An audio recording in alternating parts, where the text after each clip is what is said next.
Adolescent 嘅主角當然係 Jamie 啦，所以好多家長咧就會將個注意力擺咗喺佢身上面。只要我小朋友唔變成 Jamie 咁樣咧，我就萬事大吉、安安樂樂噶啦。係咪真嘅咧？係咪你嘅小朋友只要唔變成 Jamie 嘅話就冇問題咧？但係呢套劇裏邊其實仲有好多唔同嘅學生，佢哋有背後嘅故事，有佢哋背後嘅悲劇，有佢哋背後嘅矛盾同埋問題。你如果唔留心，你如果唔提防，可能你嘅小朋友唔變 Jamie，但你變成佢哋其中一個嘅話咧，你嘅問題仍然係冇解決嘅。所以我哋一齊嚟數下，究竟呢套劇裏邊唔同嘅小朋友，佢哋背後代表緊乜嘢嘅青少年問題呢？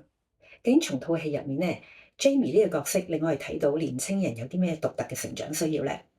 如果從心理學嘅角度，我哋話建立安全感裏面咧有一套理論叫做安全圈，佢當中有提到年青人呢個階段咧有八大嘅獨特成長需要。但如果簡單去歸類咧，就係話佢哋好需要家長或者照顧者去保護佢哋，去安慰佢哋，去陪同佢哋一齊去調整佢哋嘅情緒。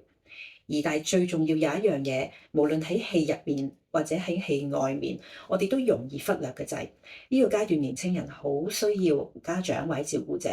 嘅，從佢哋嘅眼中可以睇到自己個價值。簡單嚟講就係以我為驕傲，以我為喜。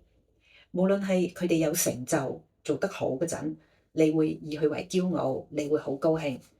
抑或佢可能係有逆境，佢有挫折嗰陣，佢同樣可以喺我哋眼中睇到佢依然係一個有價值嘅人。我哋依然係會對佢有信任，依然會繼續去喺佢身邊陪住佢，依然係以佢為驕傲，以佢為喜樂嘅呢一個重要嘅肯定。而正正我諗起 Jamie 喺套戲入面都有提到，佢好細個，佢自己踢波一路都踢得唔好，體育唔好。每一次佢踢得好差，自己都覺得好慚愧嗰陣，佢望去爸爸嗰度，佢見到爸爸嘅係迴避佢嘅眼神，佢收到嘅信息就係、爸爸都唔以我為一個驕傲，甚至乎佢可能會覺得爸爸都覺得以佢為一個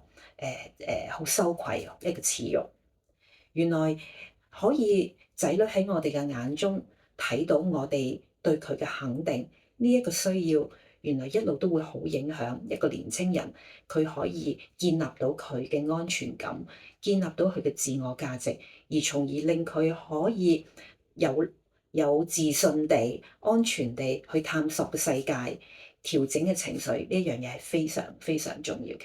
如果想知道更多內容嘅話咧，就要參加心傳所舉辦嘅點同仔女傾 Adolescent 嘅線上座談啦。